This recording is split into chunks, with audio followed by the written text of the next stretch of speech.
ാണ് പ്രവാചകൻ ജനിക്കുന്നത്, നമുക്കെല്ലാം അറിയുന്നത് പോലെ. ഒരുപക്ഷെ അറേബ്യ, വുമൺ, വൈൻ ആൻഡ് വാർ, ആ 3 കാര്യങ്ങളിൽ അകപ്പെട്ട് ഒരു മൂല്യച്യുതി, ധാർമ്മിക ച്യുതി സംഭവിക്കുമ്പോഴാണ് ഇദ്ദേഹത്തിന്റെ ജനനവും ജീവിതവും ഒക്കെ ഉണ്ടാകുന്നത്. സെക്കുലർ, സ്പിരിച്വൽ തുടങ്ങിയ എല്ലാ മേഖലകളിലും അദ്ദേഹത്തിന്റെ സ്വാധീനം ഉണ്ടായിരുന്നു. അദ്ദേഹം ഒരു രാഷ്ട്രതന്ത്രജ്ഞനായിരുന്നു, ഒരു ഭരണാധികാരിയായിരുന്നു, ഒരു ആത്മീയ നേതാവായിരുന്നു, വ്യത്യസ്ത സമുദായങ്ങളോട് ഏറ്റവും നല്ല ബന്ധം വെച്ച വ്യക്തിയായിരുന്നു. ആ അർത്ഥത്തിൽ അദ്ദേഹത്തെക്കുറിച്ച് ആഴത്തിൽ അറിയാൻ നമുക്ക് കഴിയണം. നിങ്ങൾക്ക് അറിയോന്നറിയില്ല, യുണൈറ്റഡ് സ്റ്റേറ്റ്സ് ഓഫ് അമേരിക്ക അവരുടെ കോൺഗ്രസ് മുഹമ്മദ് നബിയെ റെക്കഗ്നൈസ് ചെയ്തിട്ടുണ്ട്. അതൊരു മുസ്ലിം മത പ്രവാചകൻ എന്നുള്ള നിലയ്ക്കല്ല. The first unified code of law അതിനെ റെക്കഗ്നൈസ് ചെയ്ത്, അതായത് ഒരു ലോകത്തിലെ ഏറ്റവും ആദ്യം കോഡിഫൈ ചെയ്ത ഒരു നിയമത്തിന്റെ ഒരു ആളെന്നുള്ള നിലയ്ക്കാണ് അദ്ദേഹത്തിനെ United States of America recognise ചെയ്തിരിക്കുന്നത്. ബഹുമാനം കൂടുന്നു.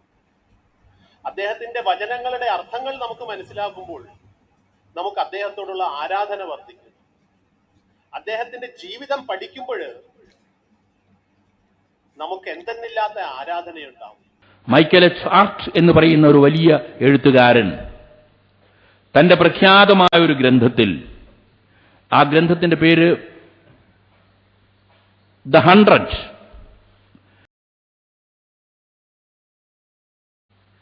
100 എന്നാണ് അതിന് പേര്. 100 പേരുടെ ജീവിത കഥയാണ് അതിലുള്ളത്. A ranking of the most influential personalities in the world എന്നാണ്. ശവശരീരത്തെ വന്ദിക്കാൻ പോലീസിനെ പഠിപ്പിച്ചത് പരിശുദ്ധ പ്രവാചകനാണ്. മുഹമ്മദ് നബി എല്ലാ കാര്യങ്ങളും ഉള്ള പോലെ തന്നെ അദ്ദേഹം ഒരു ന്യായാധിപനായിരുന്നു. അദ്ദേഹം പറഞ്ഞത് മുഴുവൻ ജീവിതത്തിൽ പരിപാലിച്ച് കാണിച്ചു കൊടുത്തു, പ്രവർത്തിച്ച് കാണിച്ചു കൊടുത്തു. ഞാൻ അടിസ്ഥാനപരമായി എന്താ പറയാ, ഒരു യുക്തിവാദത്തോട് അടുത്ത് നിൽക്കുന്ന ബൗദ്ധപാതയിലൂടെ സഞ്ചരിക്കുന്നതാണ്. എന്റെ ഒരു വഴി അല്ല.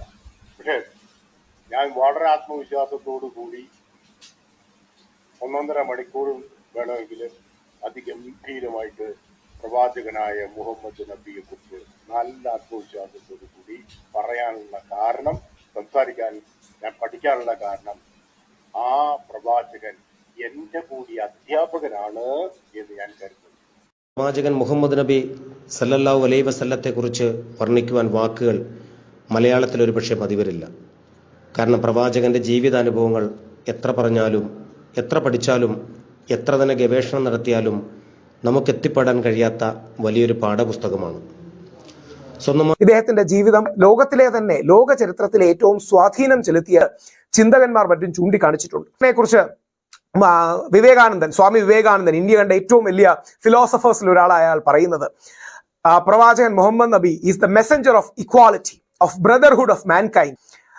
എന്നിട്ട് ശ്രീ വിവേകാനന്ദൻ പറയുന്നു, അതായത് ഇക്വാലിറ്റി കൊണ്ടും കമ്പാഷൻ കൊണ്ടുമാണ് ലോക മനസ്സിനെ സ്വാധീനിച്ചത്, ലോക മനസ്സിലേക്ക് എത്തിയത് എന്ന് അദ്ദേഹം ചൂണ്ടിക്കാട്ടും.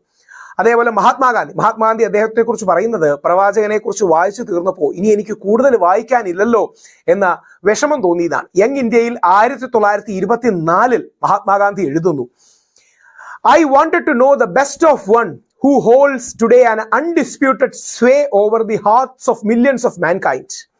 അടുത്ത വരി വളരെ പ്രസക്തമാണ്. I became more than ever convinced that it was not the sword that won a place for Islam in those days in the scheme of life. ഇനി അതായത് വാളുകൊണ്ടല്ല ഇസ്ലാം യഥാർത്ഥത്തിൽ പ്രചരിച്ചത്, അല്ലെങ്കിൽ ഇസ്ലാമിന് ലോക സമൂഹത്തിൽ സ്ഥാനം ലഭിച്ചത്. പകരം എന്തുകൊണ്ടാണെന്ന് അദ്ദേഹം പറയുന്നുണ്ട്. പ്രവാചകൻ മുഹമ്മദ് നബിയുടെ റിജിഡ് സിംപ്ലിസിറ്റി, അട്ടർ സെൽഫ് ഇഫേസ്മെന്റ്, അതായത് സ്വാർത്ഥതയില്ലായ്മ, അല്ലെങ്കിൽ സ്വന്തം എന്നുള്ള ചിന്ത മാറ്റി എല്ലാവർക്കും വേണ്ടി എന്നുള്ള അദ്ദേഹത്തിന്റെ ചിന്ത, his scrupulous regard for pledges, അദ്ദേഹം എടുക്കുന്ന പ്രതിജ്ഞകളോടുള്ള അദ്ദേഹത്തിന്റെ ആഴത്തിലുള്ള ബോധ്യം, his intense devotion to his friends and followers, അദ്ദേഹത്തിന്റെ സുഹൃത്തുക്കളോട്, സഹചാരികളോട് ഉണ്ടായിരുന്ന അദ്ദേഹത്തിന്റെ ഡിവോഷൻ, അദ്ദേഹത്തോടുള്ള ഡിവോഷൻ മാത്രമല്ല, അദ്ദേഹത്തിനുണ്ടായിരുന്ന ഡിവോഷൻ, അദ്ദേഹത്തിന്റെ പേടിയില്ലായ്മ, അദ്ദേഹത്തിന്റെ absolute trust in God and mission, ദൈവത്തിലുള്ള പൂർണ്ണമായ വിശ്വാസവും അദ്ദേഹത്തിന്റെ മിഷനിലുണ്ടായ പൂർണ്ണമായ വിശ്വാസവും, ഇതാണ് ഇസ്ലാമിനെ ലോക ജനതയ്ക്ക്, പ്രവാചകനെ ലോക ജനതയ്ക്ക് സ്വീകാരനാക്കിയതെന്നുള്ളതാണ്. അതുകൊണ്ടാണ് അദ്ദേഹം പ്രവാചകന്റെ ലൈഫിനെ കോട്ട് ചെയ്ത് പറയുന്നുണ്ട്, ദ ഗ്രേറ്റർ ജിഹാദ് എന്ന് പറയുന്നത് നമ്മുടെ ഉള്ളിലെ ഈവിളിനെ മറികടക്കുന്നതാണ്, നമ്മുടെ ഉള്ളിലെ തിന്മകളെ ഇല്ലാതാക്കുന്നതാണ്. ആ നമ്മുടെ ഉള്ളിലെ സ്വയം നശീകരണത്തിന്റെ, അല്ലെങ്കിൽ ചീത്തയുടെ, തിന്മയുടെ കാര്യങ്ങൾ നമുക്ക് ജയിക്കാൻ കഴിയട്ടെ. യഥാർത്ഥത്തിൽ അതാണ് ജിഹാദ് എന്ന മഹത്തരമായ പദവും ആധുനിക കാലത്ത് വളരെ തെറ്റിദ്ധരിക്കപ്പെടുന്ന ഒരു പദം കൂടിയാണ് ജിഹാദ്. 571 AD എന്നോ മറ്റുമാണ് അദ്ദേഹം ജനിച്ചത്. 62 കൊല്ലമാണ് ജീവിച്ചെന്നാണ് എൻ്റെ ഓർമ്മ. 63. ഈ 63 കൊല്ലം ഒരു സാധാരണ ഒരു മനുഷ്യന്റെ ആയുസ് എന്ന് വെച്ചാൽ എനിക്കിനി അടുത്ത ഒരു 10-12 കൊല്ലമേ ഉള്ളൂ അതിലേക്കെത്താൻ. അതിനുള്ളിൽ ഒരു കാലഘട്ടത്തിൽ അല്ലെങ്കിൽ എത്രയോ സെഞ്ചുറീസ് ചെയ്യാൻ പറ്റുന്ന കാര്യങ്ങളാണ് അദ്ദേഹം ചെയ്തത്. അദ്ദേഹത്തിന്റെ പ്രസക്തിയും അത് തന്നെയാണ്. അത് മുസ്ലിം വേൾഡിൽ മാത്രമല്ല, എല്ലാവരിലും. എന്നെ പോലെ, ഞാനൊരു മുസ്ലിം അല്ലാന്നിട്ട് പോലും മുഹമ്മദ് നബി എന്നെ ഇൻഫ്ലുവൻസ് ചെയ്യുന്നത് ഒരു പെർട്ടിക്കുലർ ഒരു ഏരിയയിൽ മാത്രമല്ല. പിന്നിട്ട വഴികളിലെല്ലാം പ്രതിസന്ധികളും വിമർശനങ്ങളും കല്ലേറുകളും നേരിട്ട് ലോക നന്മയ്ക്കായി തൻ്റെ ആശയങ്ങൾ പ്രചരിപ്പിച്ച് ഇച്ഛാശക്തിയോടെ മുന്നേറുവാൻ ആ മഹത് വ്യക്തിക്ക് കഴിഞ്ഞു എന്നത് അത്ഭുതത്തോടു കൂടി മാത്രമേ നമുക്ക് നോക്കിക്കാണുവാനാവൂ. നബിയെക്കുറിച്ച് കൂടുതൽ അറിയുവാനും പഠിക്കുവാനും എന്നെ പ്രേരിപ്പിച്ച ഘടകം അമ്മമാരുടെ കാൽപാദത്തിനടിയിലാണ് സ്വർഗമെന്ന മഹത് വചനമാണ്. വേണ്ടത്ര സാഹിത്യാഭിരുചിയോ അക്ഷരപരിജ്ഞാനമോ ഇല്ലാതിരുന്നിട്ടും ലോക സാഹിത്യത്തെ തന്നെ മറികടക്കുന്ന ഇത്തരത്തിലുള്ള വചനങ്ങൾ രചിക്കാൻ കഴിഞ്ഞത് അദ്ദേഹത്തിൽ സർവശക്തനായ അള്ളാഹു ചൊരിഞ്ഞ അനുഗ്രഹം തന്നെയാണ്. നബിയെക്കുറിച്ച് കൂടുതൽ അറിയാൻ ശ്രമിച്ചപ്പോഴാണ് സമസ്ത മേഖലകളിലും അദ്ദേഹത്തിനുള്ള പരിജ്ഞാനം നമ്മെ അമ്പരിപ്പിക്കുന്നത്. ലോകമിന്ന് ഏറ്റവും അധികം ചർച്ച ചെയ്യപ്പെടുന്നത് സ്ത്രീകൾക്കും കുട്ടികൾക്കും എതിരെയുള്ള അതിക്രമങ്ങളെക്കുറിച്ചാണ്.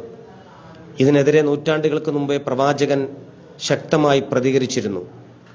നബിയുടെ ചരിത്രം പലപ്പോഴും നമ്മളെ സാക്ഷ്യപ്പെടുത്തുന്നു. സർവോപരി ഒരു മനുഷ്യനായ മുഹമ്മദ്. ഒരു ക്രിസ്ത്യാനി എന്ന നിലയ്ക്ക് ഞാൻ വേദപുസ്തകം മാത്രം വായിച്ചിരുന്നെങ്കിൽ എനിക്ക് പല സത്യവും മനസ്സിലാവില്ലായിരുന്നു.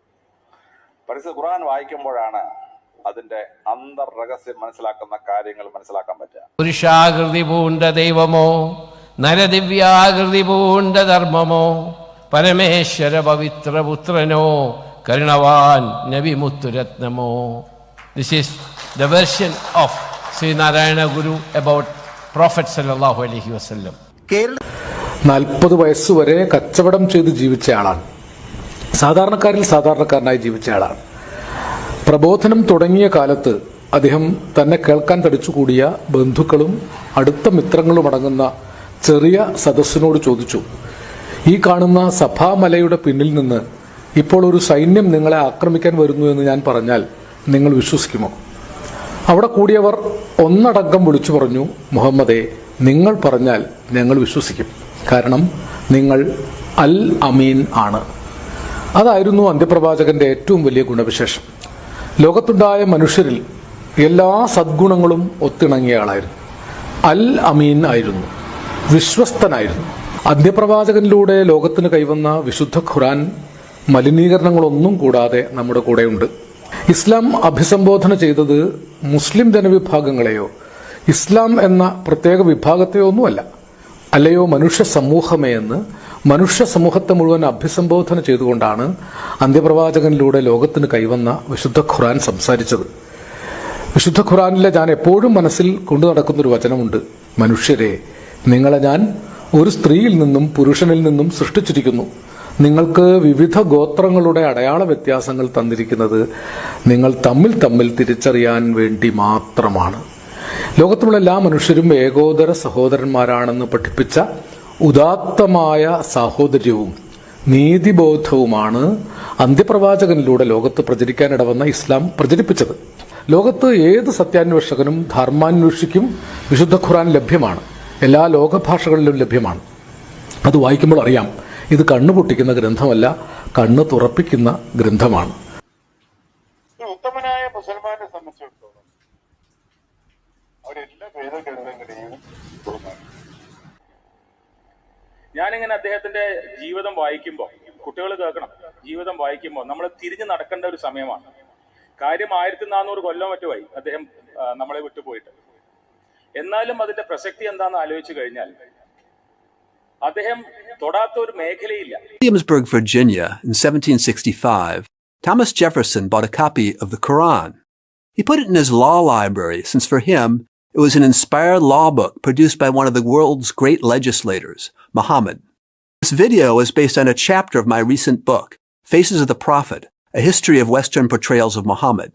In the book, I show that while many Europeans from the Middle Ages to today had a negative, polemical perception of Muhammad,